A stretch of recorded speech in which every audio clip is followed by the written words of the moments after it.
উপকূলীয় জনপদে নিরাপদ পানির হাহাকার দীর্ঘদিনের। জলবায়ু পরিবর্তন, লবণাক্ততা বৃদ্ধি আর প্রাকৃতিক দুর্যোগের সংকট যখন দিন দিন তীব্র হচ্ছে, তখন সরকার ও বেশ কিছু উন্নয়ন সংস্থার উদ্যোগে সৌর বিদ্যুৎ চালিত পাইপলাইনের মাধ্যমে রাখাইন সম্প্রদায়ের ঘরে ঘরে মিলছে নিরাপদ সুপেয় পানি।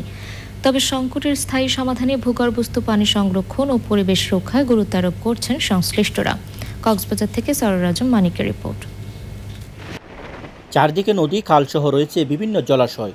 তবু সমুদ্রের লবণাক্ততা বৃদ্ধি, ভূগর্ভস্থ পানির স্তর নিচে নেমে যাওয়া সহ অনিয়মিত বৃষ্টিপাতে কক্সবাজারের উপকূলের মানুষের কাছে বিশুদ্ধ পানি সংগ্রহ যেন নিত্যদিনের সংগ্রাম। এমন বাস্তবতায় ডেনমার্ক সরকারের অর্থায়নে হাইসাওয়ার ICAR প্রকল্পের আওতায় কক্সবাজার সদর, রামু, উকিয়া ও টেকনাফের 20টি ইউনিয়ন সহ পৌরসভায় স্থাপন করা হয়েছে 400 গভীর নলকূপ, 93টি সৌরবিদ্যুৎ চালিত 5 ওয়াটার সাপ্লাই সিস্টেম এবং উন্নত স্যানিটেশন ব্যবস্থা।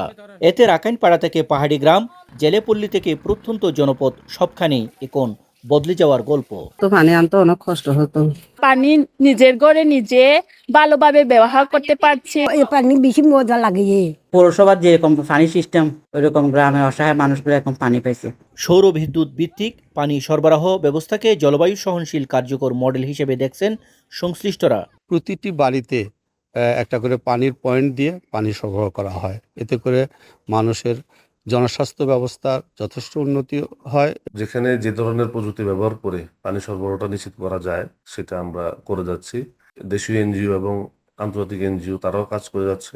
উপকূলীয় জনপদে শতভাগ নিরাপদ পানির অধিকার নিশ্চিতে দীর্ঘমেয়াদী পরিকল্পনা ও যথাযথ বাস্তবায়নে জোর দিচ্ছেন বিশেষজ্ঞরা। ভূগর্ভস্থ পানির বিষয়ে জনগণ সহ যারা ব্যবহারকারী তাদেরকে সচেতন হওয়ার উপর গুরুত্ব দিলেন পরিবেশবিদ সহ সংশ্লিষ্টরা। কক্সবাজারের কুরুশকুল থেকে সরোয়ার আজম মানিক, চ্যানেল আই।